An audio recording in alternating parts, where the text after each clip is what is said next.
and blast away? Let's do it. Recording has been started. So welcome everybody. We'll still allow people to come in, but we've got a methodology that's been working really well. And I'm switching to speaker view here. That is, I'll give you the rules and kind of the outline of what we're gonna do. Then Frank's gonna do some introductions and he's gonna turn it over to Mike and Leah. And they're going to discuss whatever they wish. And then after that, we're going to open up for questions. And questions will be done using the raise hand function of your Zoom. For those who haven't used it yet, search for it while we're talking, but don't raise your hand quite yet. And then we'll call on you in the order that you raise your hand, and we can unmute you, and then you can talk to Mike and Leah personally. Also, use the chat function to talk about your wine and other things as well, because everyone, as you know, everyone's muted except me, Frank, Mike, and Leah, and I will be muting myself soon. But it's a nice way to keep the communication going as you're sitting there muted, listening to everybody else talk. But also it's a great spot to put your wines, because you'll see as already quite a few people are drinking the same wine. I think, was it 12? It was 3 twins. Yeah, there seems like there's a couple people drinking that one. So, all right, Frank, it's up to you. Thank you, Fritchie.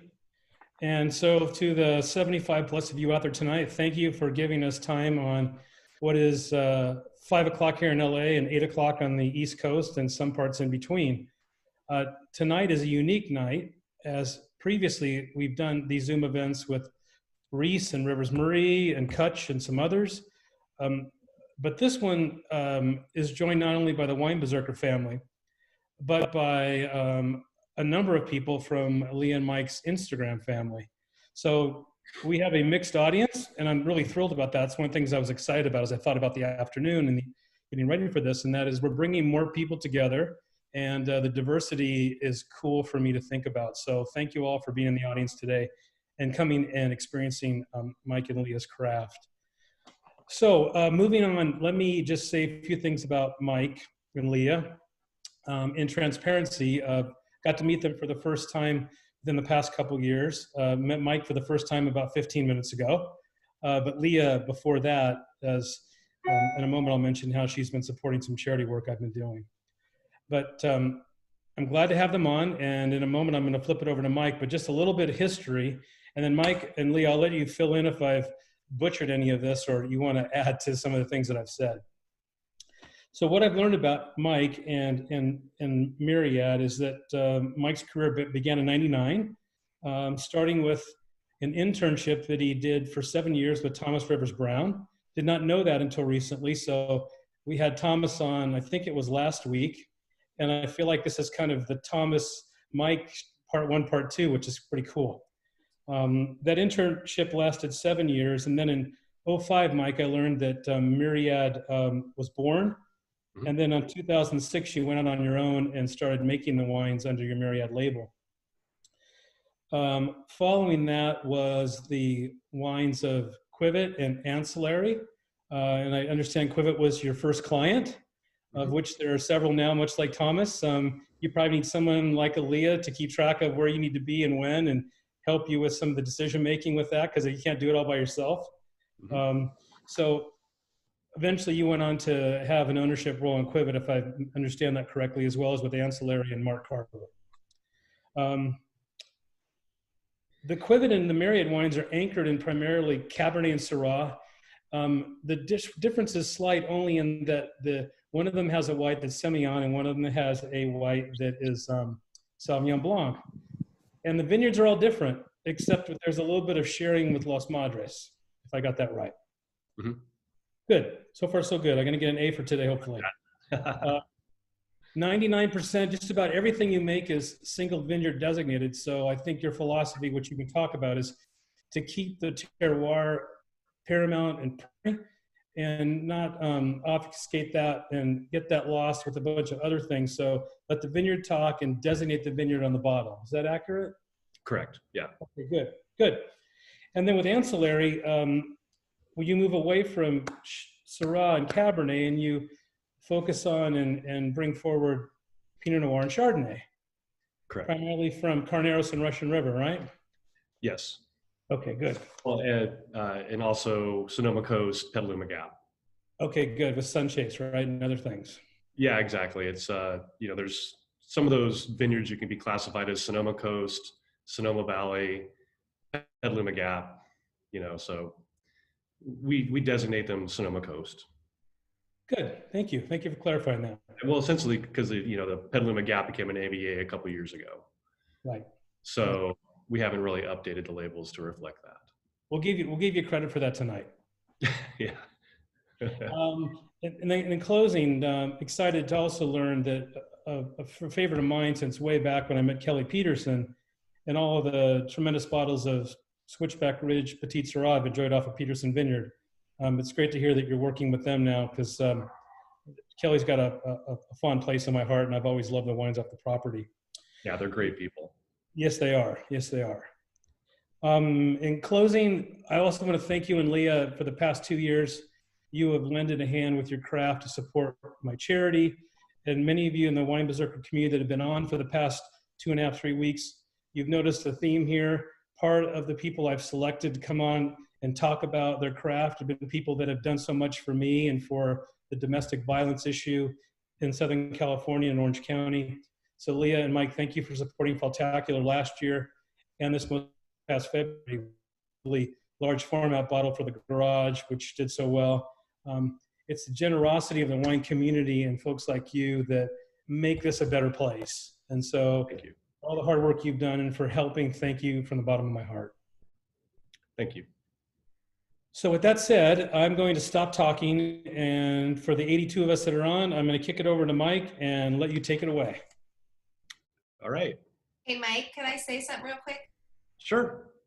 I see a lot of familiar faces. I see John from Los Madres is on. So there's amazing friends on this page. So I just wanted to say hi from Leah, and I know you want to hear from Mike, but just thanks for everybody for all your support.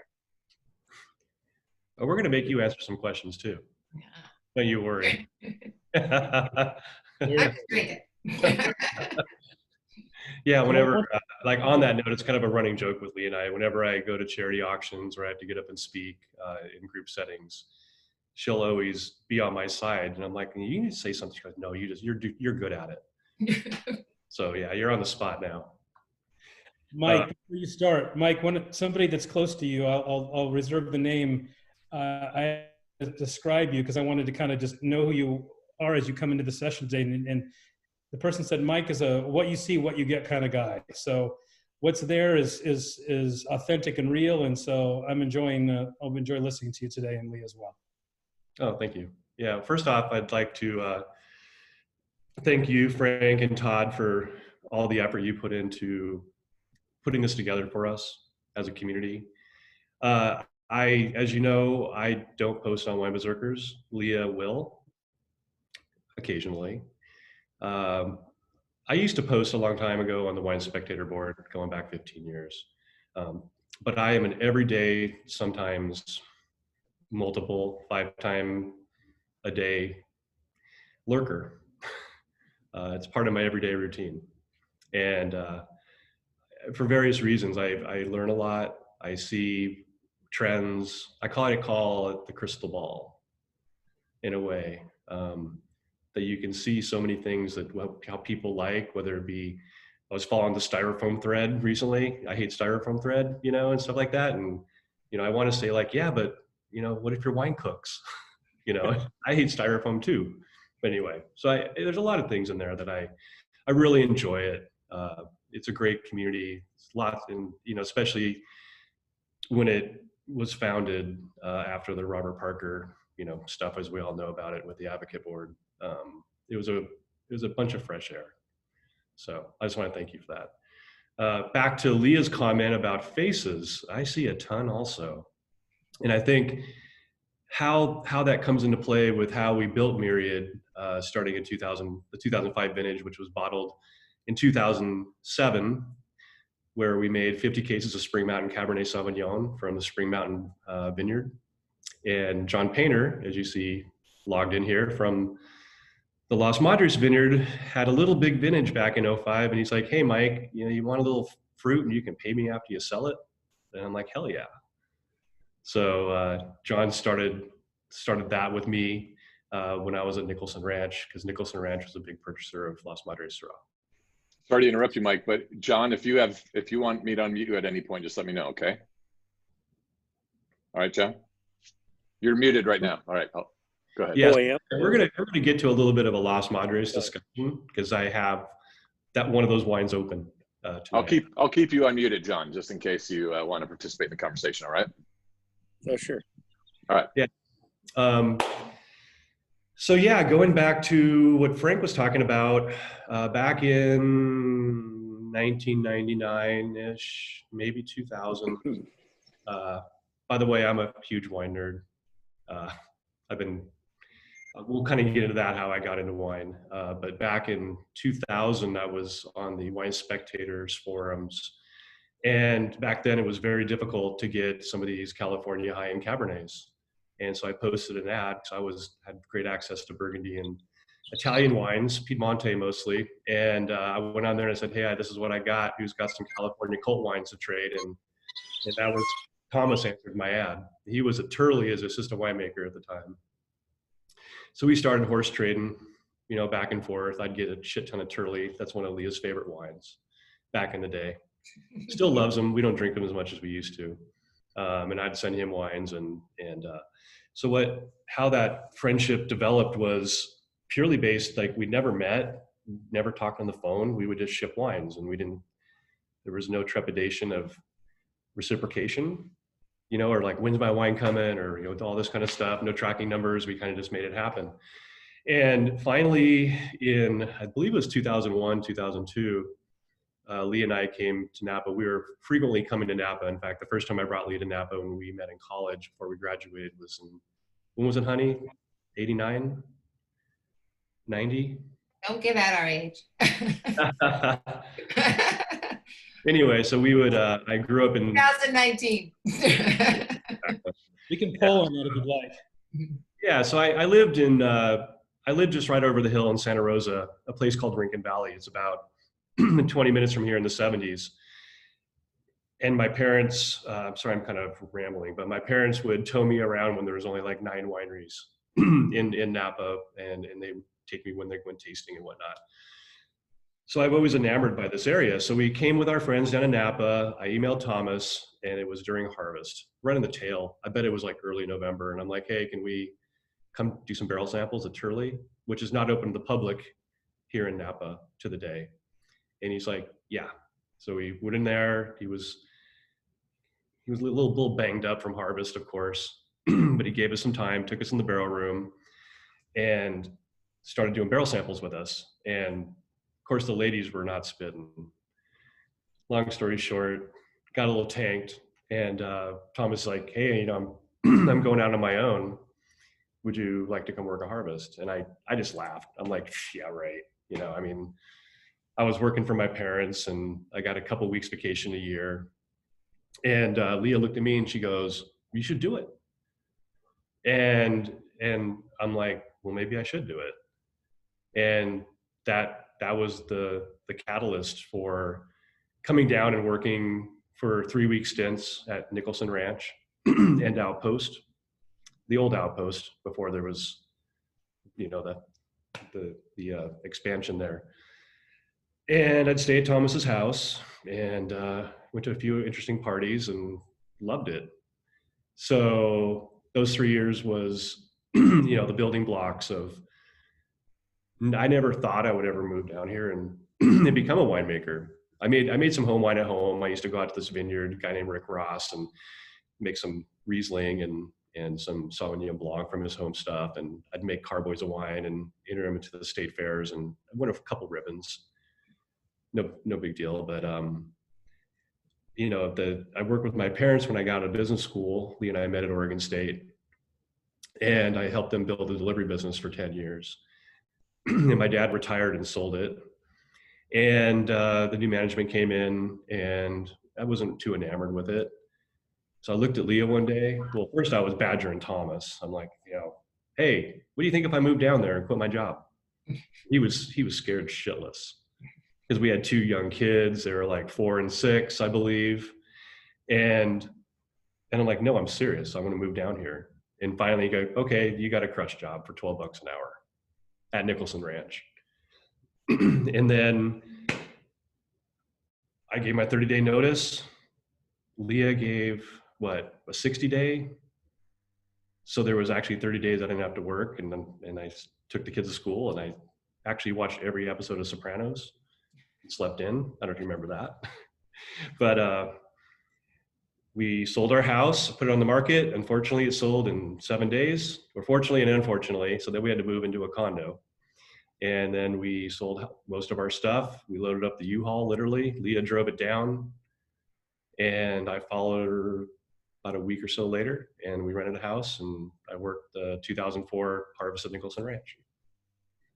So that was the beginning of all that. And then, I didn't have a job. It was only a crush job. And Thomas came to me in I think it was it's probably like the first or second week of October. And he goes, hey, you interested in working in another winery, some harvest work? And I'm like, sure, what is it? And it was the Constant Winery. And they had hired a new winemaker that had a non-compete. I can't name him, sorry. It's a long time ago, but I'm not going to call him out on it or anything. It's old news. But so he set up an interview me with this winemaker, and we met at a coffee shop next to the old Dean and DeLuca. And we talked for about 10 minutes, and he goes, go home and get your work clothes. And he drove me up to Constant, and there was 13 tanks loaded with fruit that had been loaded in the last 2 days. And he's like, go for it. So I did that for 2004 and 2005.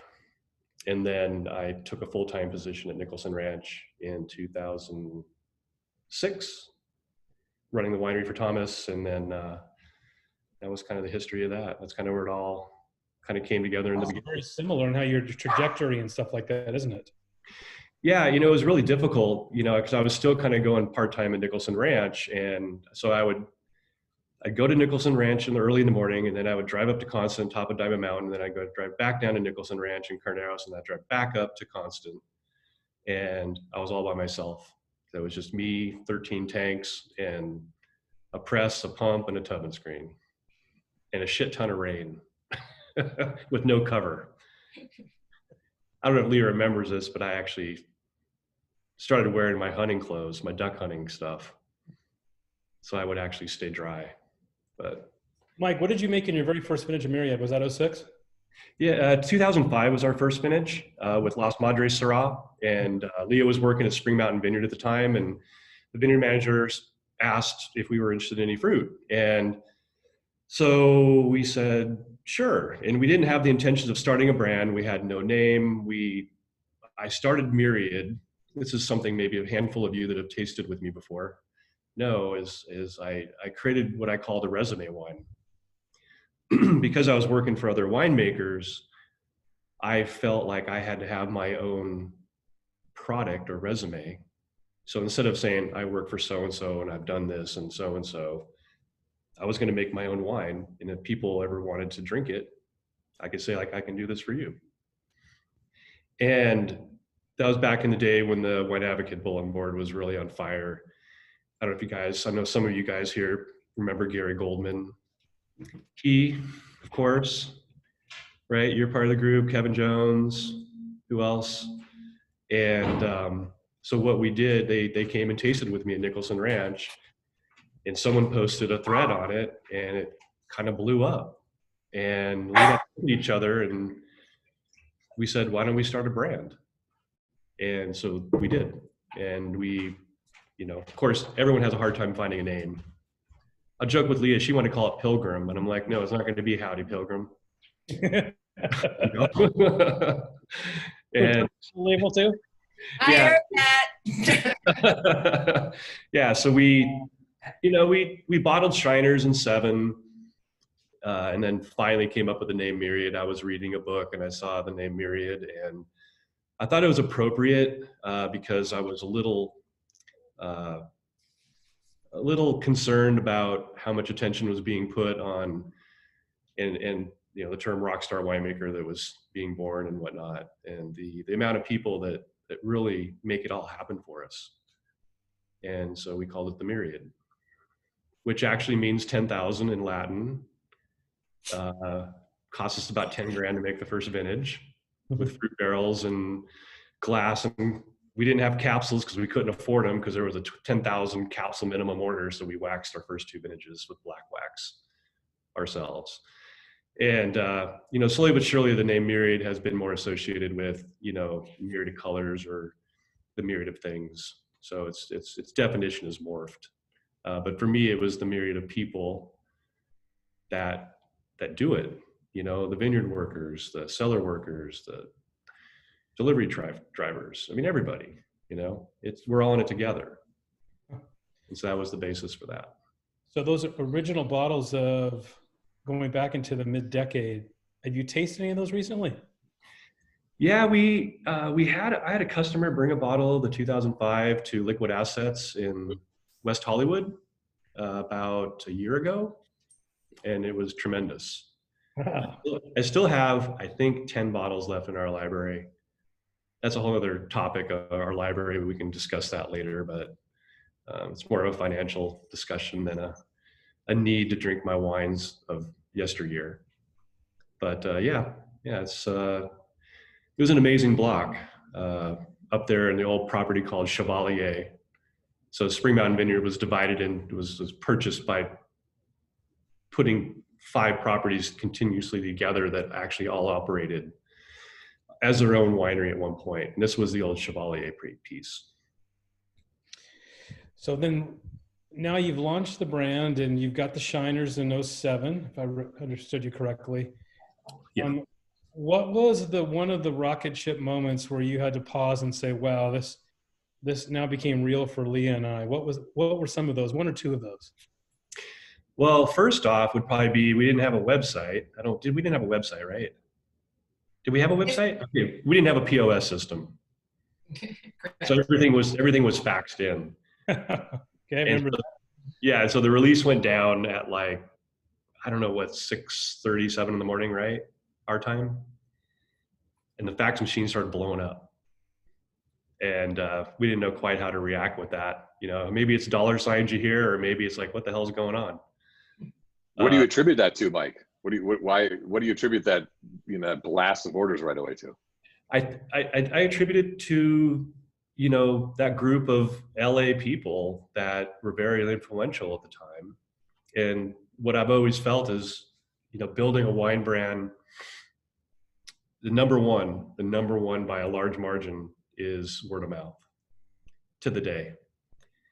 Everything else is an accoutrement to me. We see where everyone comes from, right, Leah? I mean, word of mouth is amazing, and we embraced it. And if it's some customer's dental assistant that's coming to Napa, sure, we'll taste with them. And we've continuously done that to the day. We don't profile, we don't charge tasting fees, but don't tell anybody that. I'm not sure, is that legal? You just told everybody. Oh, sorry. But yeah, we embrace the business. We love it. We love people, and that's why when going back to the familiar faces, the amount of people I've met, Leah does the majority of the tastings now. I'll pop in and say hi. But for a good 8 years or more, I was doing them all myself. Mm-hmm. While Leah was raising the kids, working full time, soccer, all that kind of stuff, softball. So besides crushing your fax machine that morning, was there another milestone moment where you paused and maybe you had a thought of gratitude, or we've accomplished something here? Maybe, can you tell us about that? I'm going to go with the first Robert Parker score. Okay, say more, Leah. What do you mean? So getting Mike to submit for a score was a very scary thing. It's like submitting your first child for some sort of a competition. And we decided to submit our Dr. Crane, which we were actually told we were crazy for purchasing that vineyard for such a high price, to the Napa Valley Vintners for a tasting with Robert Parker. And we submitted our 2 bottles of that and the Spring Mountain Vineyard. And The very first score that Mike ever got on his wine was a 97, and a quote from Robert that said, "I think this guy Mike Smith knows what he's doing with wine," or something like Glass that. of wine. Yeah, this guy And knows wine. Yeah. for your first score to be a 97, I think that launched us into a world that we hadn't seen yet. Right. And what year was that, Leah? That was our 2007 Dr. Crane. Okay. So that would have been the fall of, because I believe Bob would drop those 2 days before Christmas. That was probably like the 22nd or 23rd of December of 09. And I think there was a gentleman, and I apologize, I don't remember his last name, but I think his name was Michael. He lived in Santa Barbara, and he wrote a post about one of our Syrahs earlier than that, and he compared it to Alban. And the power of social media blogs at that time, I probably got 300 signups from that one post. Wow. Wow. It's the power of community. I'm Todd French's shown us all. Power of the wine community. It's powerful. We're so powerful. It's amazing. Don't start getting lost. There's a saying, you're only as good as your last score, but you're always as good as your next referral. Mm-hmm. You know, and that's the word of mouth. And it's. Do you feel scores are still as important as they were before? I think scores literally drove the market for what, 20 years, 15, 20 years. But do you think that they still do? Or do you think now it's more word of mouth and recommendations? And I feel like jumping in when we did sell wine in 07, I think the scores didn't mean as much as maybe earlier on. You know, I think it was changing at that point. But when you have a captive audience, and like our kids would say, right, Leah, like a 91 is really good. That's like an A. You know? They don't realize it starts at 80. Yeah. Yeah. But yeah, when you have an audience, and Leah does a great job of putting out, as you notice, we don't really put out a lot. I mean, with social media, it's a little easier to throw it out there than just say like, this is what we got. You know, we've always tried to let people dig into it to find stuff. You know, we on our releases, of course, like we put Jeb scores out. You know, Jeb was the only person to taste our barrel samples of the 18s, I believe. Or did Antonio try them, Leah? I don't remember. I don't know either. Anyway, but you know, it gives people a gauge for what's going on. You know, but then you kind of don't hear from us again about it. So Let me ask you a question about. that was a little bit of a vague answer. I'm a little bit of a score whore. Don't get me wrong. You know, I mean, well, it made your company. It started. I mean, that was the launch of your company. You have to appreciate scores, since your success is owed to it. So. Well, I love them, and it's like those are if you want to call it like our Grammys or our Academy Awards or. I talk to people about the consistency of them. That they've just come year after year after year after year, and I feel like our customers, and I feel like everybody that's on here, is familiar with Mike's style, and that's what they're looking for every year. Mm-hmm. No, absolutely. I mean, I like them. I'm not going to lie. Mike, I don't mind 91s either. I mean, you know, if you can create 400 wines that got 91 to 100, that's massive. I mean, I feel very fortunate because I know a lot of people would strive to get a 95 someday in their career, and you know, so I don't take it lightly at all. That metaphor of having an award or a Grammy or Academy Award is interesting. I haven't heard it used that way before, but that resonated for me, and I can understand that. Yeah, I mean, you know, you can look at, you know, your sales numbers, or you can look at what people say about you or what they do, but you have to have some basis of accomplishment. You know, and like I say, I don't fret the small score, the lower scores. I mean, I get 88 sometimes and whatnot, so it happens. I mean, like my Semillon's not destined ever to get a 98, that's for sure. That'd be great. It'd be the first one ever in history. You know, the larger scores always seem to be, you know, delegated towards Cabernet Sauvignon or Bordeaux varietals, and Syrahs possibly, you know, as you know, from, you know, the south of France or from the or the northern part of Cornas and, things of that nature. Okay.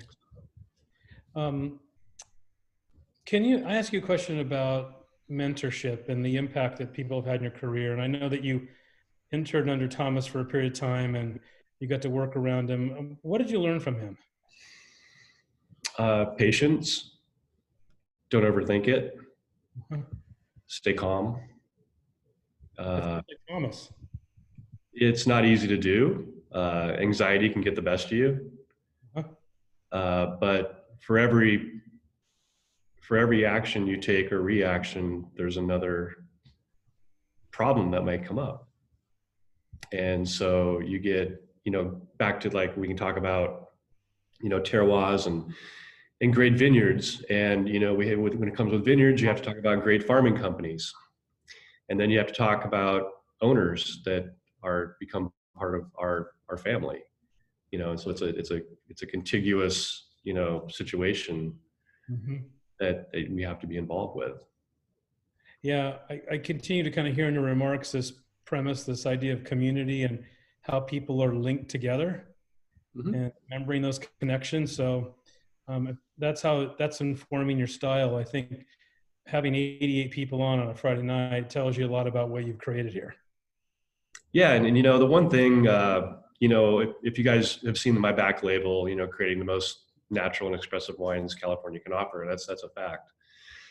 I do not open up the winemaking Bible of additives and adjuncts and other things that will, promise greatness. And so working with Thomas and the gentleman up at Constant, and I still have, I have people like Les Barons, we could discuss him a little more, or Jennifer and Herb Lamb, and Mr. Richards, own Paloma. There's a just taking grapes, adding yeast. I add yeast to everything. I don't do any wild fermentations. Not my gig. I kind of like to make things happen spontaneously on my own accord and get things done, but I add grapes. I'll be honest with you, you guys are all familiar with waterbacks. If you have a little bit of too high a sugar Brix level, to get it down a little bit, so we're not making 17.5 alcohol with residual sugar. And then I add, a couple nutrients that the yeast like to metabolize for their growth, and then eventually put it in barrel, let the malolactic go natural, and then add sulfur when malolactic's done, and that's what you get. And so that was a process that Thomas and this other gentleman did, and it's not easy. Like, you want to get lured into, well, this yeast will do that, or this product will do that, or this will do that, but you don't really have to do that. And then sometimes when you do that, then you have to add something else to counteract what you did. And so my winemaking style, basically, if you've noticed the mouthfeel of the wines, I feel is one of my signatures. And that's a byproduct of non-acidulation, or adding granular acid, which doesn't really drop the pH, what people would think. You can add it to your blue in the face and the pH will end up not dropping at all. You just make a wine tasting a little harsh. And so, I don't like doing that. But if you taste the mouthfeel of my wines, that's a byproduct of me pressing off the wine, combining the free run and the press juice immediately in the tank. So I don't separate press fractions or free run. I put it in a tank, I let it settle for an hour, and then I barrel it down. And then it goes into, I'm fortunate enough, at the winery I'm at, Envy, up in Calistoga, where I make all the wines, we have 2 cellars. One of them stays cold at harvest for the previous vintage, and then the other cellar goes ambient temp, which generally, by the time a wine's going to barrel, it's like late September, so ambient temp will be 68, maybe 70 degrees. And when I put the wine into barrel, I press off a little sweet, and I call it sweet to barrel. So when the wine goes to barrel, there's still never does a wine go dry in a barrel for me. It just doesn't happen. Usually because we use some whole berry fermentation and whatnot. So it'll go, this is some technical data, but it'll go anywhere from 4 grams per liter of glucose, fructose, or sugar, upwards of 25 grams per liter, depending on the lot, how much whole berry there was. And then those barrels get barreled down, thrown into the warm room, as we call it. And that allows the wines to still ferment in the new wood. And it also creates a little more glycerol quality because of that. So the conversion rate of sugar to alcohol is, when you take bricks and you times it by 0.58, 58%, that's a pretty stable number for Cabernet Sauvignon. So if it's 25 bricks times it by 58%, that's kind of what the sugar is going to be. But when you go sweet to barrel and you put the wine, in that smaller vessel and you put it into the cellar, that conversion rate drops. I don't know what it is. I've never measured it, but it drops, and so it produces a little more glycerol effect, and it integrates the wood. So I've always been under the impression that I can taste wines where the wood will stand on top of the wine, and those are wines that maybe were held in tank, forced through ML, completely dry, and then put into new barrels. And it doesn't marry the same. So that's basically kind of a ballsy way of making wine, especially if you don't have a warm room. So if you have only one cellar and you shove those barrels in at 56 degrees, the yeast is going to die off and not go dry for sugar. So I'm fortunate enough to have that. And a lot of times, even if you do have the warm room, maybe some winemakers don't have the gumption to let those wines take 2, 3, 4 weeks to go dry finally in barrel. And then you hope you don't have a spontaneous malolactic fermentation. That's when all hell breaks loose. And so you have to monitor those wines. Because if you have a spontaneous malolactic fermentation, all of a sudden when the Enococcus, the bacteria has no more malic, it starts eating the sugar and creating VA at a just a volatile rate. And it can get a little dicey. So I hope everyone enjoys the mouthfeel of those wines. It's definitely a ballsy way of making wine. Let's, so as we talk about your style, let's transition now to site a little bit, because I know we have John on. You want to interact with him a little bit as well. Why don't you compare some of the properties, and then Leah, if it's helpful, when we get to a point where we want to show a few photos, I can screen share from what you sent me. Perhaps we can talk about those if we need to. That'd be great. Thanks. And I've unmuted John. John Painter, you're unmuted again. So if you want to say anything. Hello, John. Hey, Mike. So we had to miss our John throws a annual Las Madres get together luncheon where we bring all of our previous vintage wines, and he and his wife cook a tremendous lunch on the property. And this year, of course, we had to cancel that. Well, we're pushing into August. I don't know exactly what we're going to do, but I'm trying not to give up. Yep. Brian too has been to a few of those. I'm sure. Yeah, we call him our adopted son now. Yeah. He might be the last to leave, I think. That's fine with me.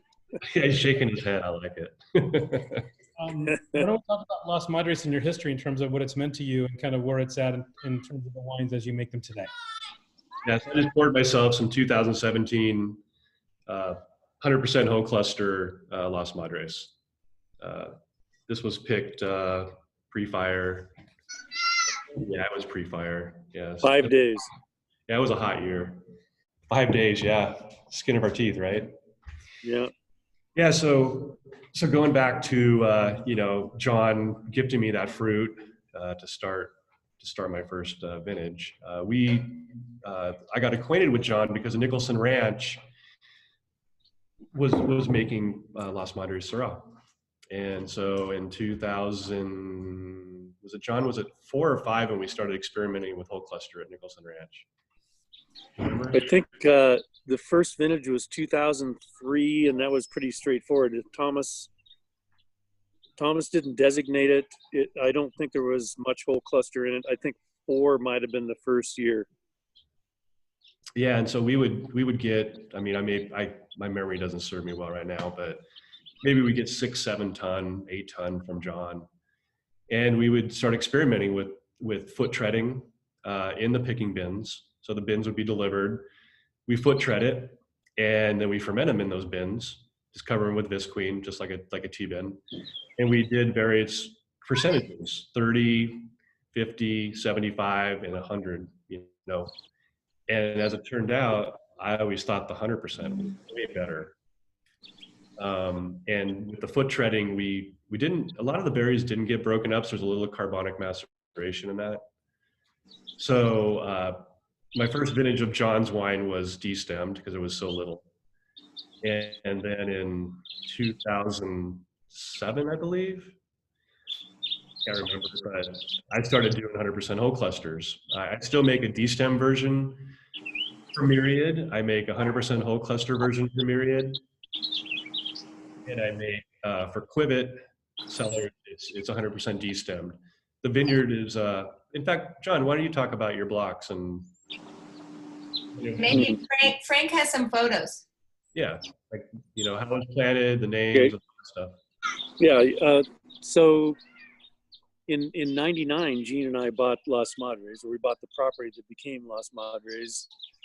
And we knew we wanted to grow grapes. It was obvious there'd be 2 blocks. We decided to name the blocks after our mothers, who had both passed away. And we figured that nobody would ever use our mother's name on a bottle because they're very old biblical names, Hulda and Esther. But we're in Carneros, and so I said, what a perfect place to call it Las Madres, the mothers. So then Mike Smith gets involved and uses Esther and Hulda on the bottles, which I think is kind of fun, but you're the only one. Jean, my wife Jean, worked for a small nursery in Petaluma who was given the honor of legally bringing in the first Entov clones from Northern Rhone. And they were given to UC Davis, and then we were given the privilege of planting the first legal, clean clone 174, which is the ester block that Myriad is made from, and the clone 300, which is the Hulda block that the Quivet is made from.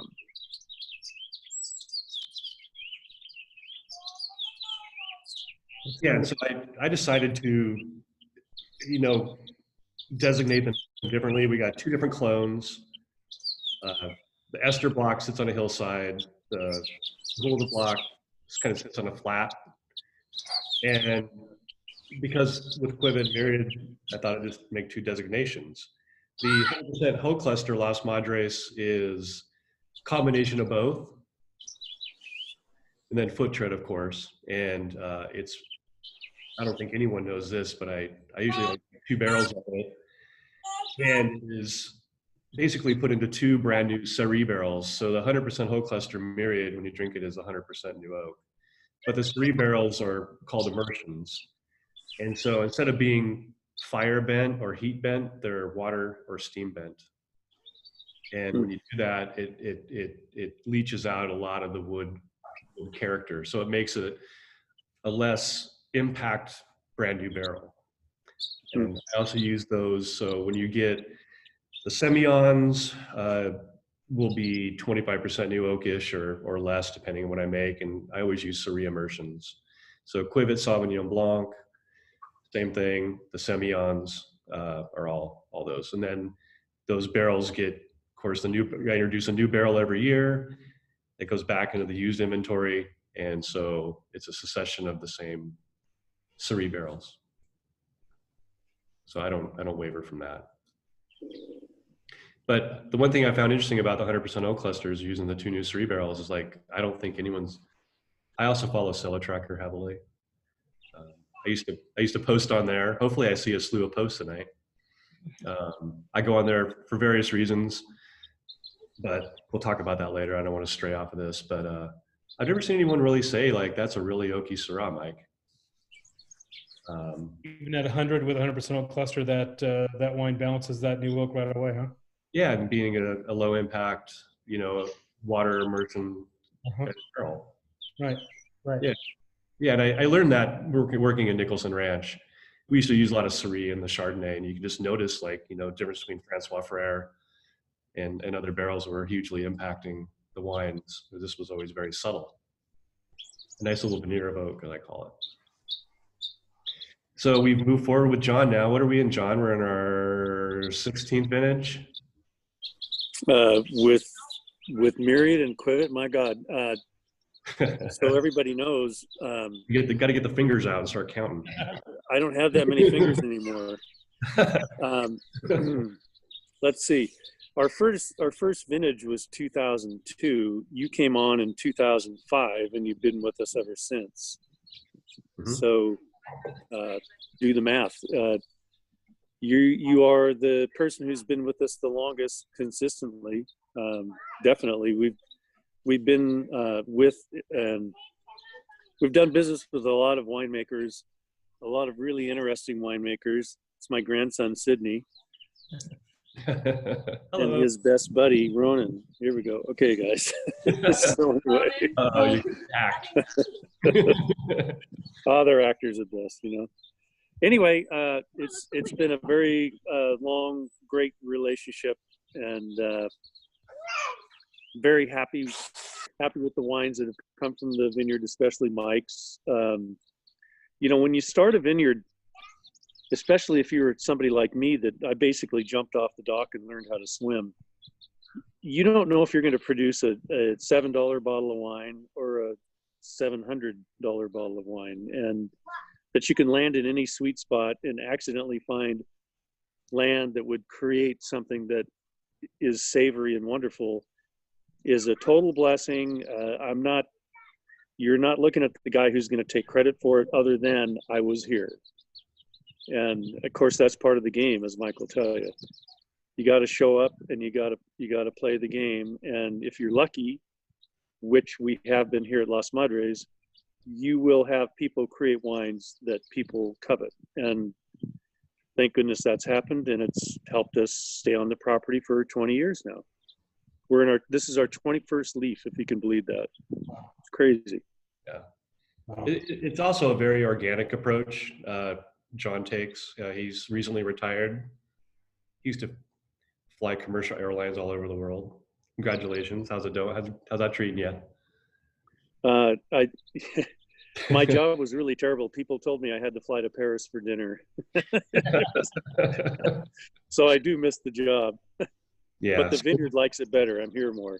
Yeah, and so John's always been in the camp that we all of us pick the same night, and we don't have designated rows. But both blocks are very, what would you call it, John? Like, they're consistent. Yeah, it's, we come to a consensus pick date, what works for us, what works for the farming company, which is very seeped in Sonoma County, and sometimes towards the end of the cycle, it's a little hard to find workers, right, John?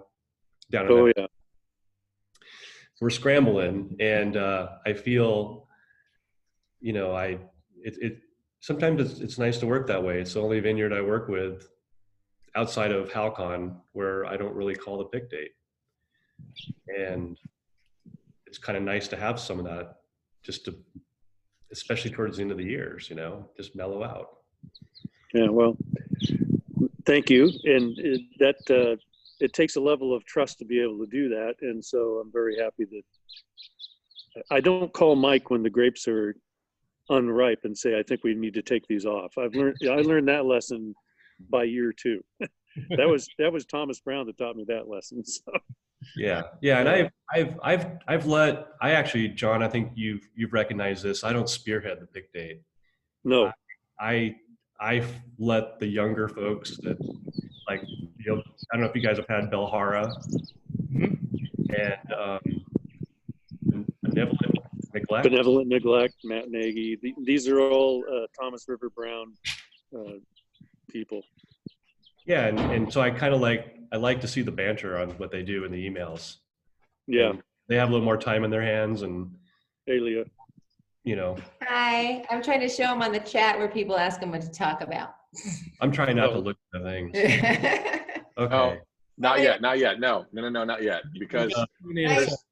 yeah, we'll get to questions in a little bit, but there's a bunch of questions in there that I think I already told Leah that I would share with her the chat, because I get a text file, and you'll want to see that anyway, because there's a lot of comments, there's a lot of like little mini reviews of your wines, but also a few questions. And since these are customers of yours, I think you'll be able to, if you want, reach out directly to them. But also anyone who does have a question, when we do open it up for questions, they could raise their hand like Kevin Patrick just did, but even though we're not officially. Yeah, I see good old Dan Hammer here. Yeah. Knowing Dan for a So, long time. well, whenever you guys want to open up for questions, we can, but I don't know if you wanted to show the photos or. Yeah, I've got the photos. If you want me to put them up, I just got to share my screen, and I haven't done that on my side since our Zoom experience began with COVID here. Let me give it a shot. You know, it'd be Go interesting. for it. Also, you know, I've talked to Antonio Galoni about, you know, his maps, and it'd be interesting to see, you know, like how we can use those as tools. I don't believe he has Sonoma Valley where John's at, or Carneros finished up, but you know, I look forward in the future. We can talk a little bit about our property and what we're going to do also, but I'm definitely going to use a lot of the visuals from those maps because they're very unique. Maybe, guys, maybe in terms of time management, since we're getting close to 6 p.m/9, I do have the photos, but I'm afraid if I access my system, it's going to dump me. Okay. So why don't we do this?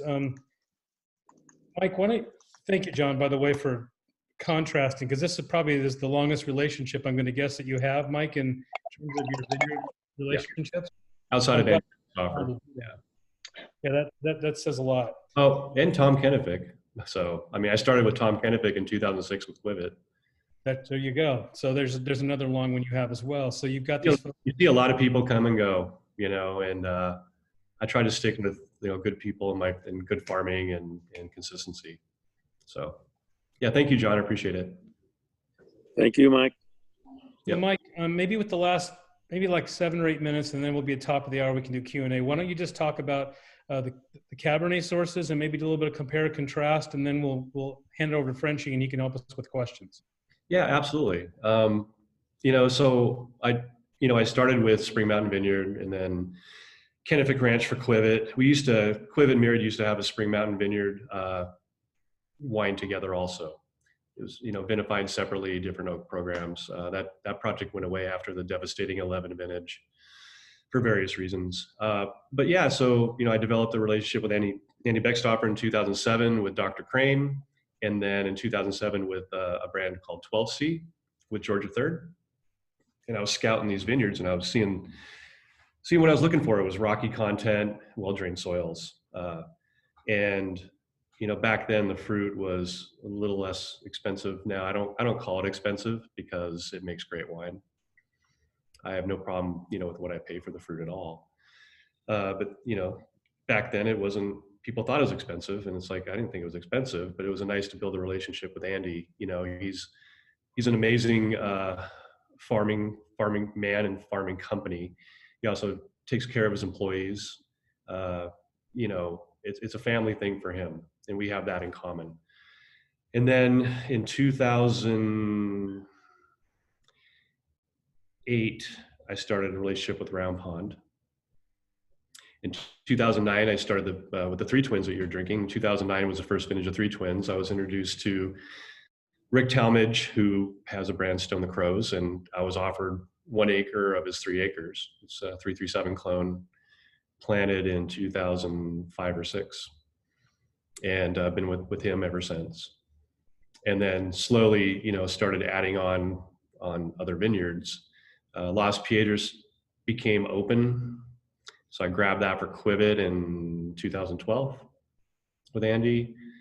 I got to think all these cabs I make. Pellet?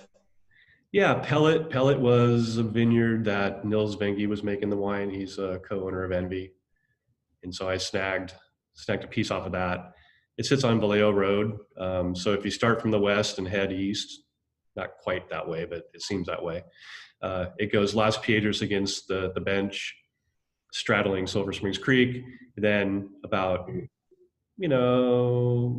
8 blocks away is Pellet, same soil profile. And then 8 blocks from that is Dr. Crane.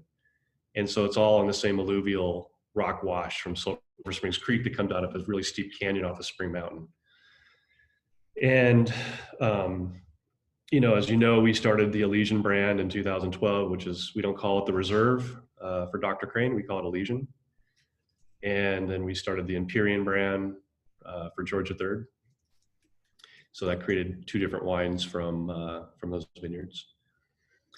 And then we added, help me out here, Leah. How's the timeline? Let me see. You got Las Piedras in there for Quivet. You have a Stelzner. Yeah. So So you added the Stelzner Stag's Leap. yeah, so I started consulting for Stelzner back in 14, and I get a block there called Corner, which is the southernmost block, first block we pick. So we made Stelzner, and I consult for them and make their wines. And then we added Round Pond. We kind of took a little hiatus from Round Pond. I'll tell you a little bit more about the reasoning behind that. It has to do with business models and weather. But and then we added Round Pond again, so we made a Round Pond designate. And then Peterson. 2018, we're gonna have a Peterson family, so switchback. So the vineyard is called Peterson Family, so there'll be 125 cases of Peterson Family Myriad. And we started getting Born young vines 3 years ago. And I've been putting the Born into my Myriad Napa blend because I'm waiting for the vines to get some age on them to really get some concentration. I didn't feel like I wanted to put out a $125 or $150 wine without it warranting the quality. So we kind of sacrifice that to the Napa Valley wine. It's kind of a break-even proposition at their price point. What goes into the Napa Valley wine, Mike? Yeah, and the Napa Valley wine, the first vintage we had of that was, I believe, 2010. And that I get Kennefic Ranch for myself along with Quivet. So I don't vineyard designate it, but I pick it specifically for the Napa Valley wine. I also started making Scarlet wines back in 2009. So I get 4 barrels of that I vinify separately. That goes in there. A barrel of Scarlet Petit Verdot goes in that every year. 2 to 3 barrels of Born. Up starting in 2014 or 15, 3 or 4 barrels of Round Pond. And then I think that's about it. So like this year it was 21 barrels. I just put in tank yesterday. So it's 3 barrels of Born, barrel of PV from Scarlet, 3 barrels of Round Pond, 7 barrels of Kennefic. You're all gonna love it. We just try to tank sample. You're all gonna love it. Yeah. It's a little more red fruit dominated than the other Myriad cabs that have a tendency to go more on the blue fruit. The Myriad Napa is 50% new oak, so I don't throw a lot of oak on that. Okay. I just try to make it a little different in style, but it's not red fruited per se, but it's kind of straddles the red and blue fruit. And then, of course, we added Kennefic Ranch Syrah for Quivet back, I think, in 2008, which we make 100% whole cluster and a D-stem version. I added Halcon with Paul. I think it was 2014, I believe was our first year. I was introduced to him at Brian Tewitt's backyard deck party. I don't know what the theme of that was. I don't remember, but I know we drank a lot. And, so that's a great relationship. And then I found I have a great working relationship with Ancillary with Steve San Giacomo. So we make a San Giacomo vineyard from the Roberts Road Vineyard, which sits at the base of, in the valley floor, right at the base of where Gap's Crown starts to rise up on the bench. And I found out they had some Syrah that actually was going to a brand here in Napa. It's called a Noir clone. I have no idea what that is. Hey, Mike, how many wines do you make? I haven't really tallied it, but I'd like to say 80 wines, 80 picks, so to say. Starting with Toffanelli, Semillon's the first pick, usually late August. then Sobranis vineyard for the Patenay Cellars brand. What's your last pick? Oh, it's always Scarlet. Or the McGaw vineyard. Yeah, there's certain places I like to say you got to wait for a rain to pick it. And when I was working with Tamar Bay from 2008 to 2012, it's the same thing. It's like, nah, it's got to rain before you pick that sucker, and which can be a little nail biting, but you know what you're up against already. Every year but 2013, we never had any rain in 2013 at harvest at all, even at the bitter end. So Think about, before we go to Q&A, I just want to ask you one final question. That would be, of all the things you've made in your career, going back all the way to 05, 06, what's the wine, I'll put you on the spot, what's the wine that you're most proud of? you know, I mean, it might sound kind of cliche, but the 2013 Dr. Crane Elysian and Dr. Crane. I'll open up a little bit about that. I accidentally forgot to put the chiller on the tank, and I got to work in the morning, and the sucker was like 100 degrees, which is a red alert because you're going to kill all the yeast from the heat. But that, coupled with the vintage in the vineyard and the farming, created an amazing wine. Outside my threshold. I did it on accident in a way. So did you just tell the world that the 2013 Elysian was a fuck up? Almost. But I do have to say, the 2011 vintage was very challenging. I learned a lot. I still learn. That vintage, we knew we had low yields, but we didn't know that. We knew we had the low yields, but we didn't know what the rest of the growing season was going to give us. And a lot of times, the vintage is defined by late August, mid-August, in September. And so I don't really put any thoughts into where I'm at early on. But, I learned a lot from that year. I mean, at Georgia 3rd, we had them go through and drop half the fruit at harvest, that anything that had, as we call them, mohawks. That's what botrytis looks like. It's like a little mohawk, like that, right on the grape. Can't miss it. And, we had to do some really severe passes at that. And, once again, working with like Andy and other people, they were like, yep, we want to make the best wine we can. I think like Carter, the OG, the yields was like 3/4 of a ton per acre. And, thank God for the low yields. If it was a high yield year, I'm not sure if we would have even wine. I mean, if you go back to Las Madres, I remember, so Paul Mason of Quivet is here. I don't know if you can see him. He's on the right of Frank there. I can make him, I can unmute him, and then if he speaks, then he can be moved up to, try to unmute you, Paul, but there you go. Yeah, I think everyone should be able to hear me. Hey, everyone. There you go. You're good. Yeah, so I remember Paul's father is the one who put together Quivet. I wrote, I was back in the day when I was working at Nicholson Ranch Constant. I also worked at a wine shop in Calistoga on Saturdays to make ends meet. And his dad was up at Outpost one day, and he came in and he was looking for Outposts in, and I happened to have some. And then he gave me, he was a venture capitalist, medical venture capitalist. And he handed me a card and he goes, if you ever want to start a wine project, let me know. And I'm like, you don't want to hire me right now. I'm green as grass, And so I held on to that card. And then I contacted Paul's father a year later, wrote a business plan, and he funded it with Paul and 3 of his friends.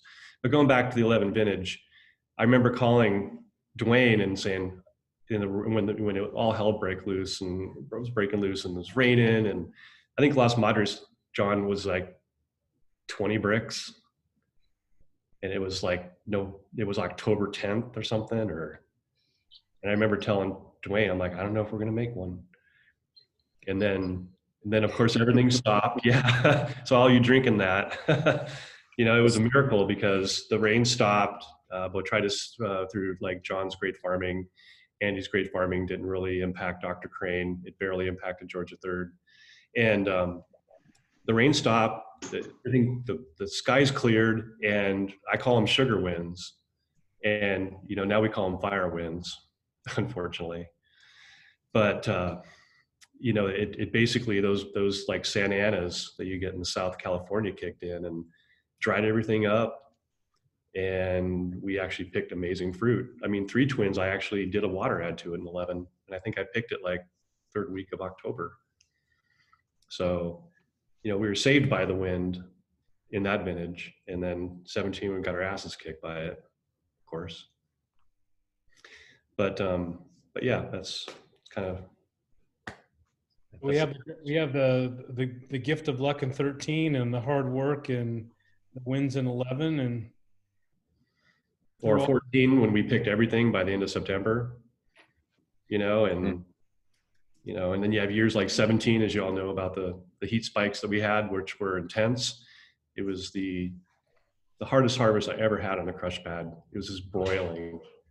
Anyway, but yeah, so every year has its challenges. And then you have easy years like 13, 18, 19, your amazing years. Hello. Well, let's transition to Q&A, and we've got to learn a little about your history and some of your philosophy, some of your successes, the challenges you've mentioned. Let's throw it back to Todd Frenchy, and let's see if we can get some Q&A teed up here. We're at 6:06. Do you have about 25 more minutes? Can you go to the bottom of the hour? Oh, absolutely. Yeah. Okay, great. Okay, so I think we're right. We're on what? You're having fun. Yeah. Yeah, we are. So what we've got is some people have it at the bottom of their screen where it says participants. There's raise hands. It's in various locations based on what operating system you use. Just raise your hand, and then I'll call on you by unmuting you, and then you can present your question to anybody you wish, Mike or Leah or even John or Paul or whatever. Just let us know, and I'll unmute them so they can answer if it's someone who's not currently unmuted. So first we have Kevin Patrick. I've unmuted you, but it doesn't seem to. There we go. All right, go ahead, Kevin. Hey, thanks for having everything. And Mike and Lee, great to see you. We met years ago at one of Mike Pobiga's Clonix in New York, so good to see you again.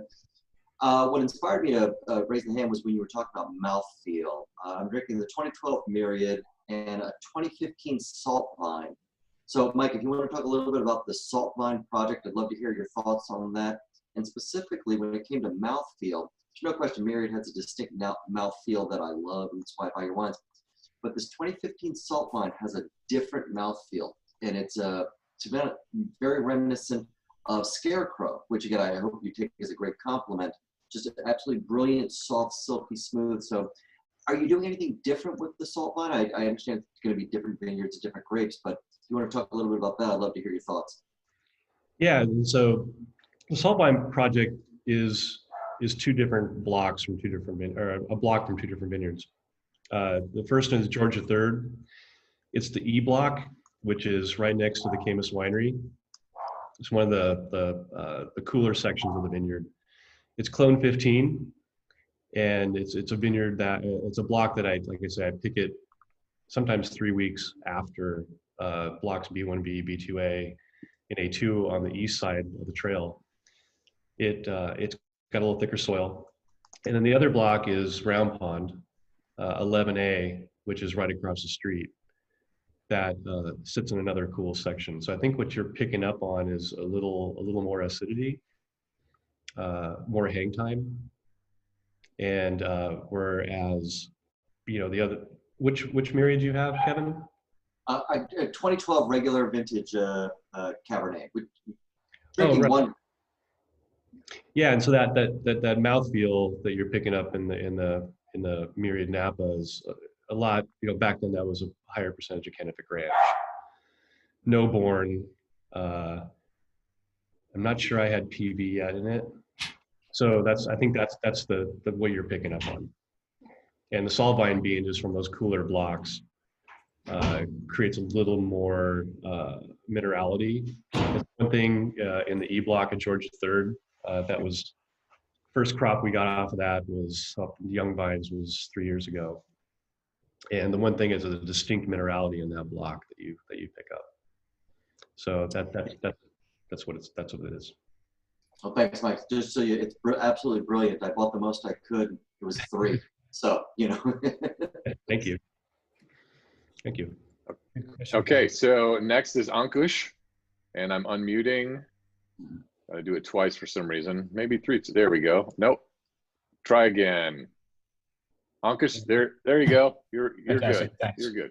Yeah, I had to accept the unmute. Got it. Leah and Mike, thank you so much for doing this. This is awesome. You're welcome. I met you guys back in 2016. You were kind enough to host a group of us for a tasting. It was a phenomenal. The wines in the background behind me are what we drank that day.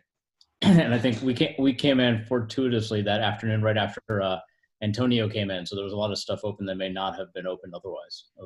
Those are, yeah. If you want to have the best tasting of your life, come the day after Jeb and the day after Antonio. Yeah, it was a good time. I actually You get barrel sample, nothing left. couldn't drink anything that night at the laundry, so that's saying something. That's tragic. So my question for you is this, right? So you have this vast portfolio of wines that you make, and you partner with lots of different growers. So what do you look for as you're trying to find new partners, new grapes to source? What are you trying to make that you haven't made yet? Oh, in the future? Yeah. Gosh, that's a great question. I feel, sometimes I still like to be on the hunt for new things, like with ancillary. When I dove into Sunchase, there was a bee in there, and I'm not saying I made a name for the vineyard, but all of a sudden there's a lot more people in there now. And so trying to find these vineyards, like for example, Leah, I sent Leah on a little excursion to go to the Petaluma Gap AVA Association meeting, and I'm like, go find some shit. She came back with like 5 cards, and I formed a couple relationships that I may move forward over there, looking for some new Syrah and Pinot Noir for ancillary. Here in Napa, I don't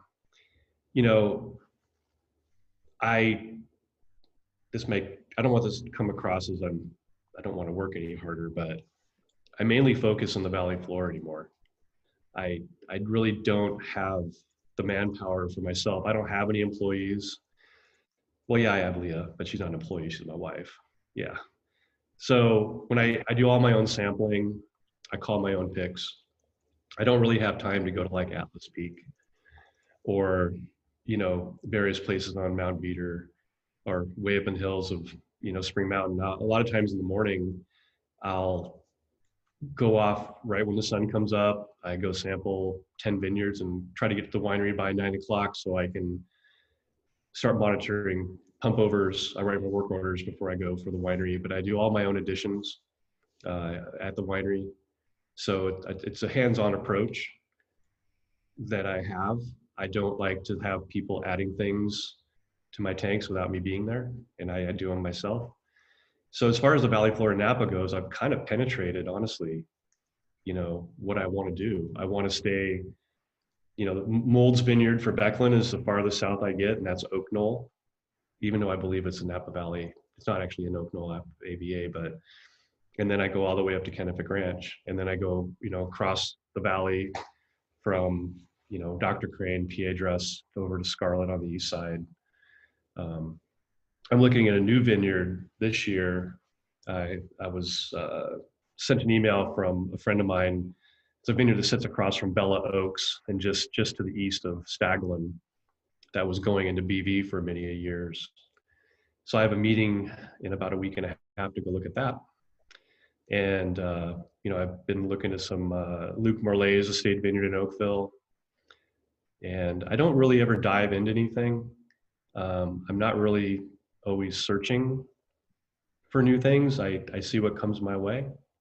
It's a network here. I mean, you don't answer ads for fruit. There's no classifieds. Or there's like the Wine Business Monthly, and you go into classifieds, but kind of see what drops in your lap, and at price points, I feel that I like to have single vineyard wines because that sense of place, not only working there, but also I'm not really enamored by really expensive blends of vineyards. And so when I go to a vineyard, I need to be able to vineyard designate it and have a name, so like someday I would love to work with McDonald fruit, but can I call it McDonald Vineyard? I don't know, but anyway, I hope that kind of answers it. I'm not really stretching out into Mendocino, or, I got Paul, of course, with Halcon, and I got Sobranis with the Pisones down in San Lucia Highlands for Patenay. But I really try to kind of just stay close to home. I really enjoy not being on the road and being too spread out, because, harvest starts slow, and then it picks up a little steam, and then all hell breaks loose. And there's only so many hours in the day. And I love making the wines. That's why I'm a winemaker. I like that. That's the whole thing. I don't like to write a work order and go home. Plus, it keeps me young, I hope. Sometimes I think it makes me old and young. I can't quite figure that one out. But I was supposed to say your wife makes you young, not your wine. yeah, exactly. Yeah. So Okay. And Mike, can I just ask a follow-up question on that? Sure. So Mike, thank you. That's a great answer. So of the various places that you source fruit from, you mentioned, kind of some of your favorite places and the wines that you think are, your favorites that you've made over the years. Is there a place that you get fruit from that you think somebody is making better wines than you? You put some thought into these questions. I like it. Making better wines than me. Well, I've had a couple glasses of your wine, so Yeah, exactly. Not off the top of my head.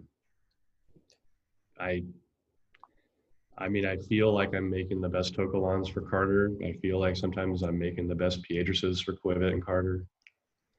Dr. Crane, I think I've been in there longer than anybody. And I feel like I know what I'm doing. I hope it comes across that way in the wines.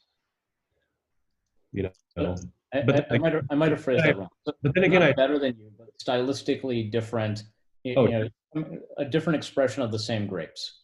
Oh, well, absolutely. I mean, for Dr. Crane, for example, some people go to 1 cluster per shoot, and which can equate to 3 to 3.5 ton per acre. And I consistently hang 5.5 to 6 ton per acre in Dr. Crane. And I feel like there's a balance in that. And so low yields isn't indicative of overall wine quality once you have made it. And, but there's, some people think that's it. And so over in George III, a lot of times people follow my cues for the most part, because I've been in there for such a long time. I've definitely reeled back. I mean, I remember in Dr. Crane, I used to be one of the last people to pick, and now I'm one of the first. And I didn't really go that much backwards on how I pick. And so, stylistically, Kennefic Ranch is kind of Kennefic Ranch. It kind of comes all in a matter of a week and a half. Tom has his own farming company. I think in Las Madres, definitely a lot of the younger people are definitely we pick the same days, but they're making the wines a little differently. I think John can attest to that, since we all get together and taste them. But yeah, I hope that is an answer. Yeah. But right. I'll be honest with you, I don't get out and taste other people's wines much.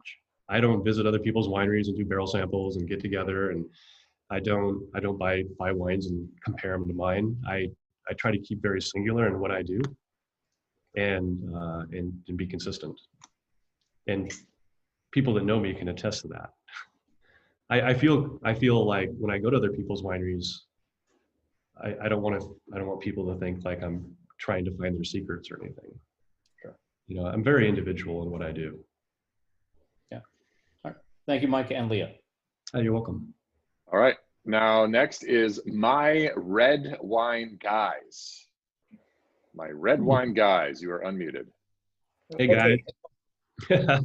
You tasted with us 3 months ago. Yes. Hey, question. Herrenhaus in Yellville. It seems like that's a showcase for your wines. We went there, and it just seemed like, yeah, this is Mike Smith. Yes, this is Mike Smith. I mean, it was absolutely.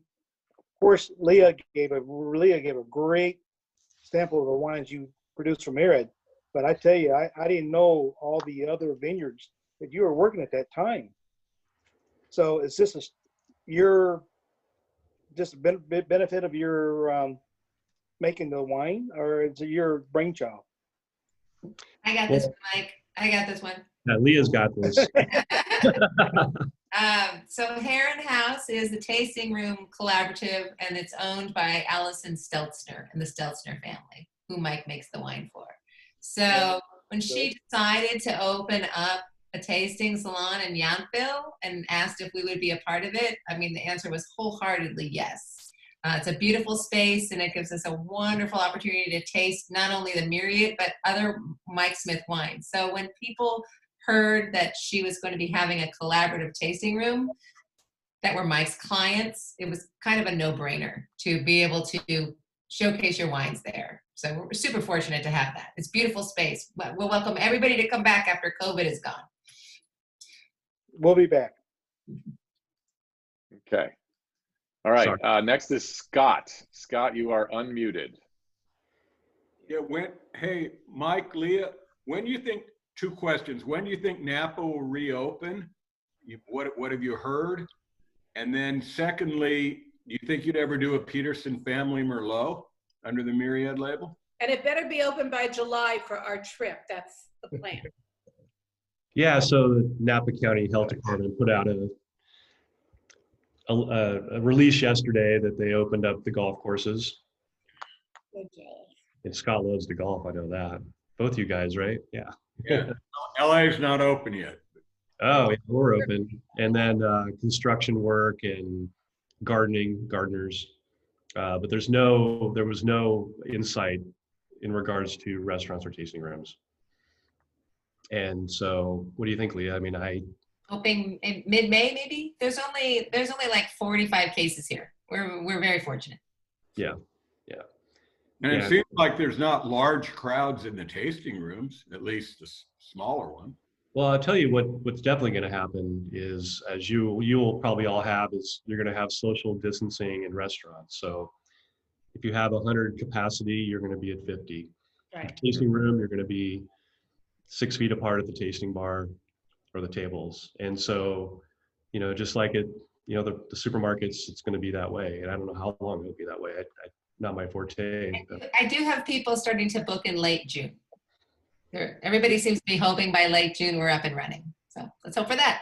Yeah, and so we do that. I mean, I'm sure Leah will probably have to modify her responses to those and figure out people's temperature in regards to close distancing. I'm assuming if it's a group of 4 that are traveling together and doing stuff, that they're going to be fine doing that. So Leah and I can decide how close we want to be.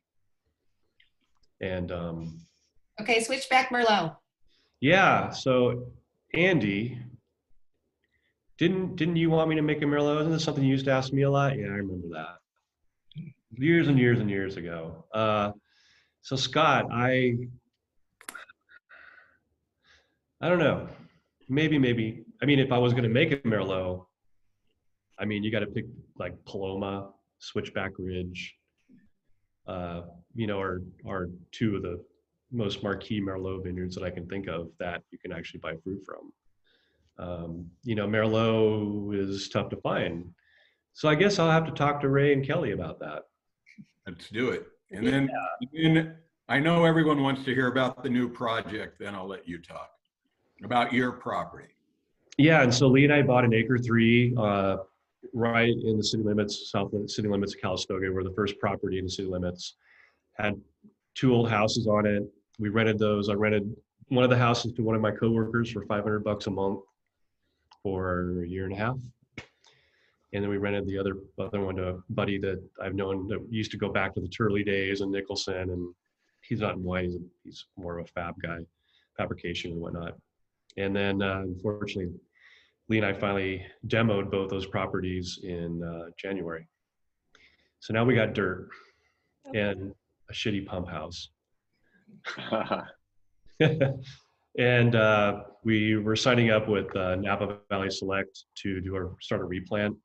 Cabernet Sauvignon, we're thinking about Clone 169. on the property, and we're going to, I think that's our first phase, because we got to get the rootstock in the ground, and then we're going to probably redo the well and the whole thing. You know, we're going to get a tricked out well so that we have good drinking water too, because eventually we're going to build a pole barn for storage below for like dry goods, case goods, leftover glass, things like that, and there'll be a 3-bedroom residence up above that we're not going to move into, but be more than happy to share with people, and maybe have another place for interns to stay, because housing here for an intern for 3 months is very difficult. And we actually rented the house 2 years ago to a bunch of interns, and it was nerve-wracking. You know, the water would go orange. There was way too many rodents on the property, raccoons, you know, and everything. So, you know, we're gonna get that going on, and then what else, Leah? We're gonna rebuild a water tower we tore down. There was an old water tower on the property. So that'll go up high, and the property will have a view of about 8 miles down valley to the hourglass, as they call it, on Lodi Lane, where the skinniest part of the valley is. And then you can see the Palisades and Mount St. Helena, and we'll have like a tasting deck up there for fun. And then we're gonna put a garden in, and then we have an immense old oak tree. Mike is getting baby goats. Yeah. Nice. Don't want nothing to do with them. So we're gonna put a garden in. Yeah, I'm gonna get I don't know, are they pygmy or Ethiopian goats? In a nutshell, we're planning it to Cabernet. We're gonna host beautiful wine tastings there, but no sales. There's no tasting room. Just Cabernet right now. But we can host some events as long as we get a catering company involved. And when Leah and I were traveling through northern Italy, we ran into a lot of agritourism places on farms, like one in particular in the Dolomites.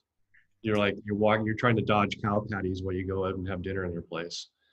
And you're not gonna have to do that at our place, but one of my inspirations is that. And so like we'll have a garden and we'll do like pop-up agritourism at certain times of the year, so that when the garden comes in, I'm thinking all vegetarian. So if there needs to be like a meat course, then we'll get that sourced from, say, like Long Meadow Ranch here in Napa. But there'll be like little pop-ups. It's like, okay, crops in, zucchini, whatever, you know, zucchini blossoms, cabbage, tomatoes, and host little events, and hopefully people will come. And so I feel farm to table is a little overused. So these events will be purely based on our garden. And if protein needs to be involved, that'll come from Long Meadow Ranch, for example.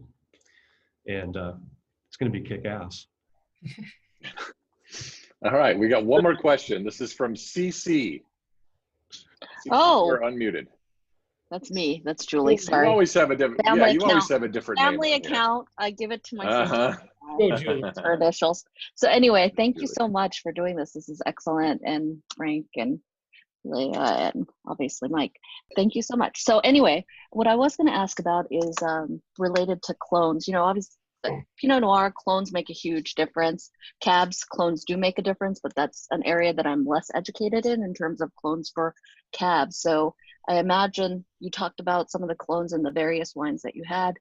Is the 169 like a favorite clone of yours, or are you just trying to match the site? Because I know overall, I think you're more interested in site than necessarily clone, but I didn't know how much you have control over changing the clone out or selecting the plots with your favorite clones. Can you talk a little bit about that? And maybe about your wine outside of Cab, outside of your own wines, you know, around the world that you particularly love, and kind of direct your palate, right? Because we're all directed by other things we've tasted. Thank you. Yeah, absolutely. Yeah, so you know, when you start diving into vineyards, you're definitely, you don't have the ability to just plant a clone and like, I really want 169, and next year you get to make wine from 169. You have to wait for redevelopments and whatnot. But you know, most of the clones I work with are 337.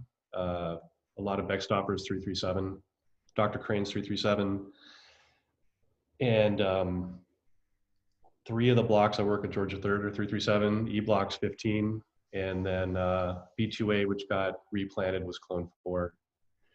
And I really think 337 is a really good workhorse clone. You know, I believe there's like a 338 now, which is a cleaned up 337. And I work with some clone 7, which I consider like 4 and 7 clone for Cabernet are more of a heritage clone, because those are the ones that were planted back in the day. A lot of people got away from clone 7, but then you see clone 7 coming back. 169 is an early ripening clone. And so like our property sits in some deeper soils right off the Napa River. And so therefore that's something you want to look at. You want to look at a rootstock that's going to, you know, fit with that soil profile, and a clone that will be a little early ripening, so that you're not trying, you know, picking late October or, God forbid, the first week of November, which I've done a few times. Gets you right to Thanksgiving when you put wine in barrels. That's a long season. But those are predominantly the clones that I work with. You know, 4, 337, 7, 338, 15. 3 Twins Vineyard that Frank's having, that's 337. And that suits that site really well. But then you have to look at the rootstocks also, which contribute not to the flavor, but, you know, to pair up the soil and the site. Pinot Noir definitely has a much more diverse profile in the clones. So you got like 113, 114 Dijon.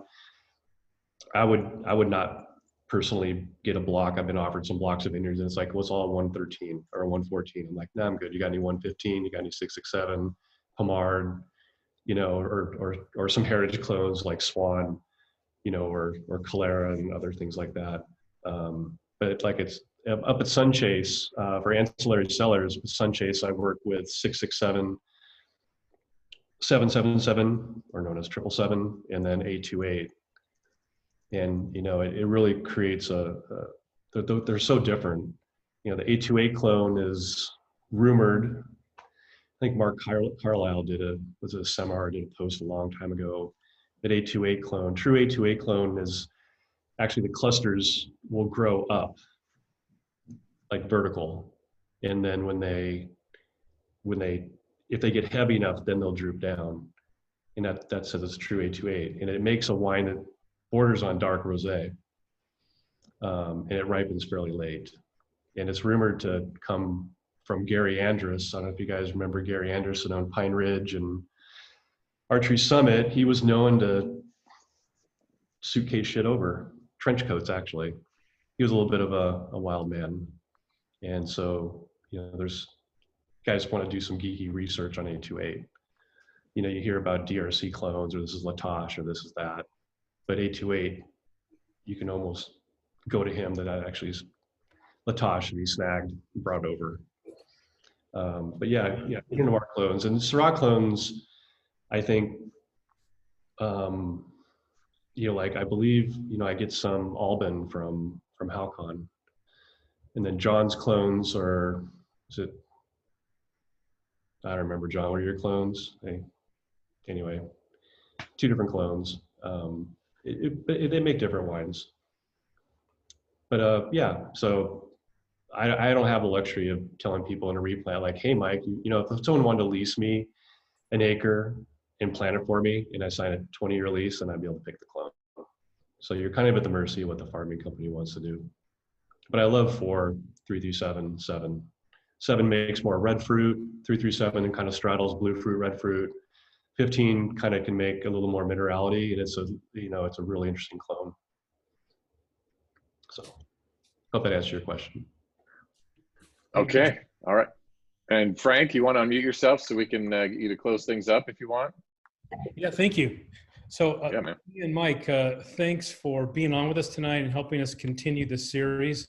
As I said to you at the outset, putting this together has been a lot of fun because we were able to diversify the audience and make it about Berserkers and Instagram and bring people together.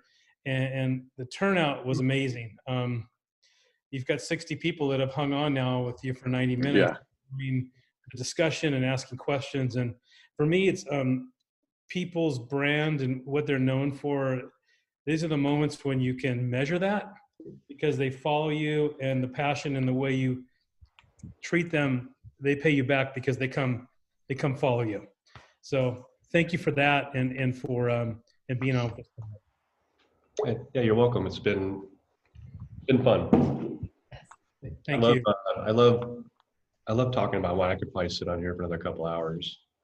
But if you've ever done a tasting with me, I think you know that. I was always notorious. I would do tastings and I wouldn't put out order forms, pens, or nothing. And then by an hour and a half or two, people are like, "Do you actually sell wine?" I'm like, "Yeah, I do. I just don't like, I mean, you're here, we're here to hang out." And Leah always busts my balls about when I have customers come in and taste and I know they already bought my wine. And I'm like, you already bought, you don't have to buy anything. And then she gives me the elbow. Calls me my worst salesperson ever. Well, that's why we have diverse talents. We bring people together so we can figure out a way to have a complete picture. So thank you both for being on tonight. We're going to continue to do this series. We have Champagne tomorrow at 10 a.m. with Cedric Mousset from Queel in Champagne. And we'll have Carlisle next week.